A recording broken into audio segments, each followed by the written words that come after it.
창세기 38장. 그 무렵 유다는 형제들로부터 떨어져 나와 히라라고 하는 아둘람 사람과 함께 지내고 있었다. 그곳에 있는 동안 유다는 가나안 사람 수아의 딸을 만났다.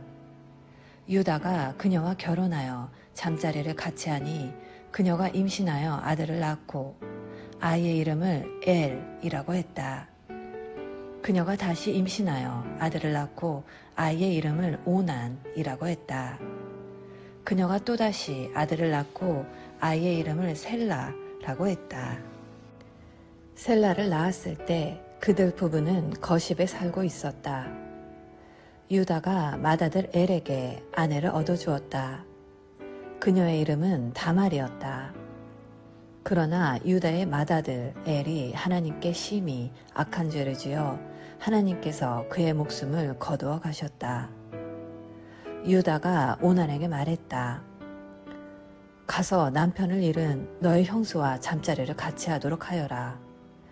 너의 형의 혈통이 끊어지지 않게 하는 것이 동생인 너가 해야 할 도리다. 하지만 오난은 아이를 낳아도 자기 아이가 되지 못할 것을 알고 형수와 잠자리를 같이 할 때마다 형의 아이를 낳지 않으려고 정액을 바닥에 쏟았다. 그가 한 짓은 하나님을 크게 거스르는 일이었다. 하나님께서 그의 목숨도 거두어 가셨다. 그러자 유다는 며느리 다말을 찾아가서 말했다. 내 아들 셀라가 다 자랄 때까지 너의 아버지 집에서 과부로 지내고 있거라. 그는 셀라마저 형들처럼 죽게 될까 걱정했던 것이다. 그리하여 다말은 자기 아버지 집으로 가서 살았다. 시간이 흘러 유다의 아내 곧 수아의 딸이 죽었다. 애도 기간이 끝나자 유다는 아둘람 사람인 친구 히라와 함께 양떼의 털을 깎으러 딥나로 갔다.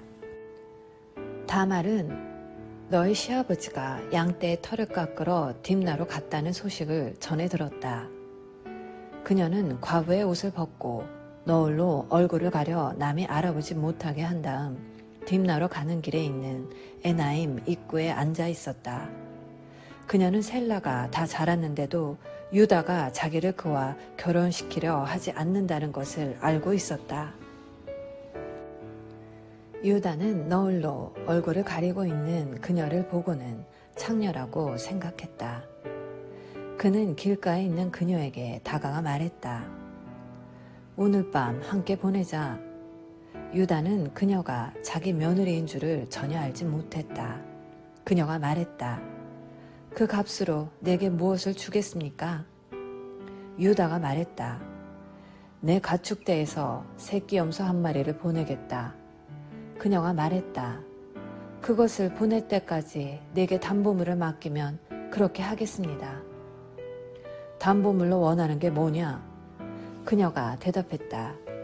어르신이 갖고 있는 줄 달린 도장과 지팡이를 주십시오. 유다는 그것들을 다말에게 건네고 잠자리를 같이 했다.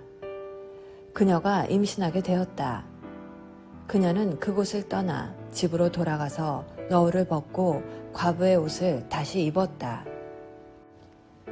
유다는 친구인 아둘람 사람 편에 새끼 염소를 보내며 그 여자에게서 담보물을 찾아오게 했다.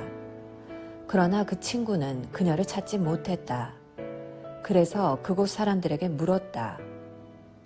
이곳 에나임 근처 길가에 앉아있던 창녀는 어디로 갔습니까? 그들이 말했다. 여기에는 창녀가 없답니다. 그가 유다에게로 돌아와서 말했다. 그 여자를 찾을 수 없었네. 그곳 사람들이 거기에는 창녀가 없다고 하더군. 유다가 말했다. 담보물을 가질 테면 가지라지. 우리가 계속 찾아다니면 다들 우리를 보고 손가락질할 것이네. 나는 이 거리에서 내 도리를 다 했네. 내가 새끼 염소를 보냈지만 자네가 그녀를 찾지 못한 것뿐이네. 3달쯤 지난 뒤에 유다의 귀에 한 소식이 들려왔다. 자네 며느리가 창녀짓을 하고 있네. 게다가 이제는 임신까지 했다는군. 유다가 고함을 질렀다. 그 애를 이곳으로 끌어내어 불태워 버려라. 사람들이 다말을 끌어내려고 하자 그녀가 시아버지에게 전가를 보냈다. 저는 이 물건의 주인 때문에 임신하게 되었습니다. 이 물건을 확인해 보십시오. 이 줄 달린 도장과 지팡이가 누구의 것입니까? 유다는 그것이 자기 것임을 알아보고 말했다. 그 애가 옳고 내가 잘못했다. 내가 그 애를 내 아들 셀라와 결혼시키려 하지 않았기 때문이다. 유다는 다시는 그녀와 잠자리를 같이 하지 않았다.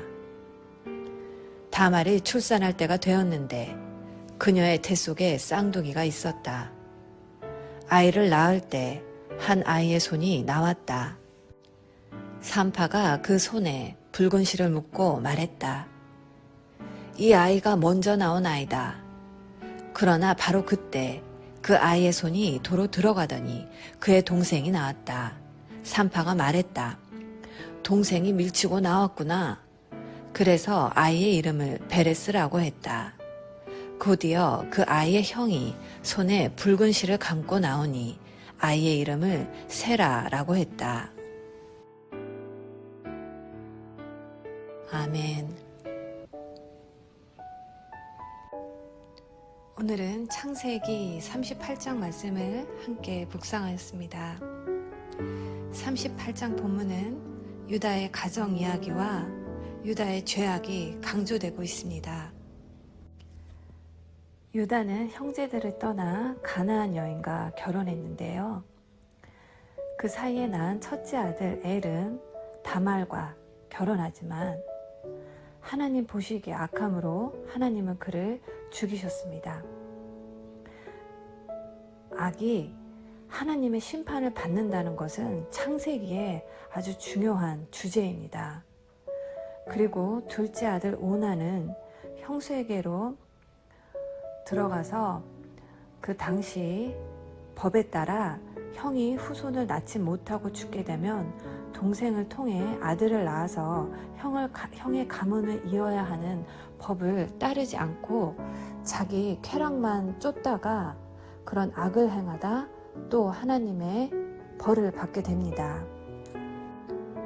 유다는 셋째 아들도 잃어버릴지 모른다는 두려움에 의무를 다하지 않고 다말을 셋째 아들 셀라가 장성하게 기다리라는 거짓말과 함께 고향으로 돌려보냅니다.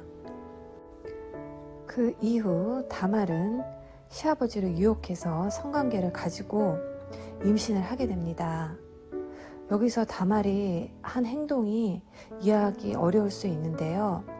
그 당시 법에 따르면 다말은 죽은 남편을 위하여 가장 가까운 친족들을 통해서 자식을 낳을 권리가 있었기 때문입니다. 여기서 37장에 재밌는 요셉 이야기를 하다가 38장에 갑자기 유다 이야기가 나온 것 같지만 이 유다와 요셉의 믿음의 구별을 위해서 38장에 유다 이야기가 나온 것 같습니다. 유다와 요셉은 너무나 대조적입니다. 유다는 성적으로 가나안의 삶 속에 빠져서 살아가고 있지만 요셉은 언약 백성의 정체성과 하나님 앞에서 살아간다는 인식 앞에서 자신을 지키고 살아가고 있습니다. 여기서 우리가 생각해 보아야 할 것은 무엇이 진짜 행복이고 불행일까요?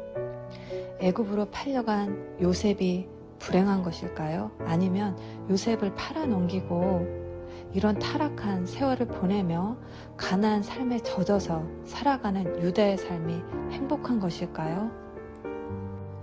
우리는 살아가면서 세상 중심으로 판단하는 것이 아니라 하나님의 중심으로 판단하고 생활해야 합니다. 오늘도 좋으신 하나님께서 우리에게 세우신 계획을 신뢰하며 바로 순종할 수 있는 힘을 구하는 복된 하루 되시기를 축복합니다. 엄마, 사랑해.